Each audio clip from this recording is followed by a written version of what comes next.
भाई जी जय सिया राम। जय सिया राम महाराज जी, दंडवत। आपका परिचय जानना चाहते हैं और उसके बाद में भैया जी के संबंध में आपको क्या जानकारी है, उनका परिचय देने का कष्ट करें। दास का परिचय। अनंत श्री विभूषित स्वामी श्री रामकृष्ण देवाचार्य महाराज का कृपा पात्र हूँ। उनकी कृपा से ही आज आप सबके बीच में उपस्थित हूँ। श्री भैया जी महाराज के इस महाप्रयाण के समय में, जबकि पूरा समाज शोक से संतप्त है, कुछ कहने की स्थिति पे तो नहीं हूँ। भैया जी का आपका संबोधन किस नाम से है, किनको भैया जी कहते हैं? भैया जी श्री अवध किशोर दास जी महाराज। गृह जीवन में सभी लोग जो श्री रामकृष्ण मंडल के सदस्य थे उनको भैया जी करके पुकारते थे, समादर के साथ भैया जी कहते थे और उनसे आशीर्वाद और प्यार प्राप्त करते थे।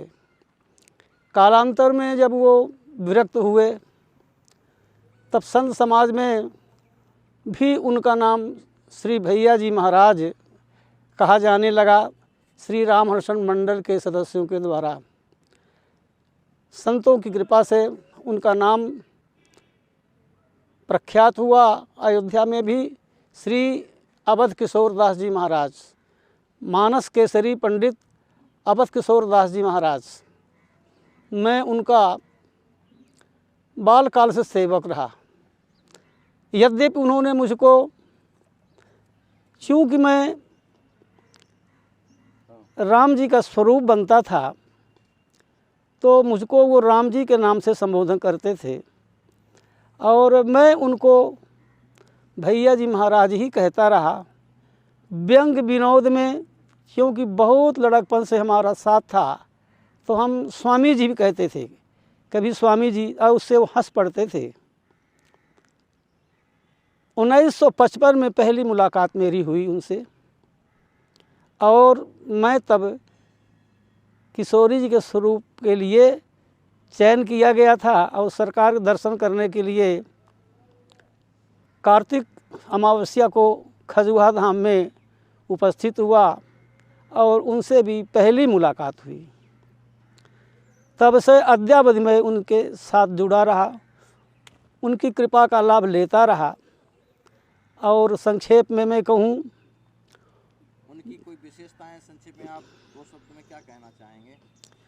हम तो सिर्फ इतना जानते हैं कि भैया जी महाराज बहुआयामी महापुरुष थे।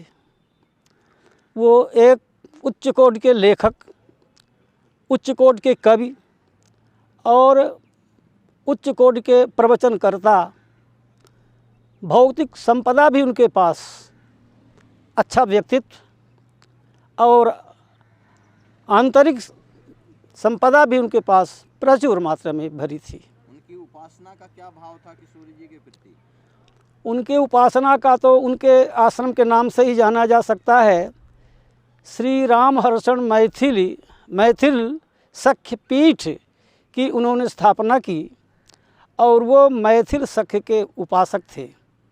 मैं श्री किशोरी जी का अग्रज हूँ, इस भावना में हमेशा वो मत रहते थे। बहुत बहुत धन्यवाद आपको।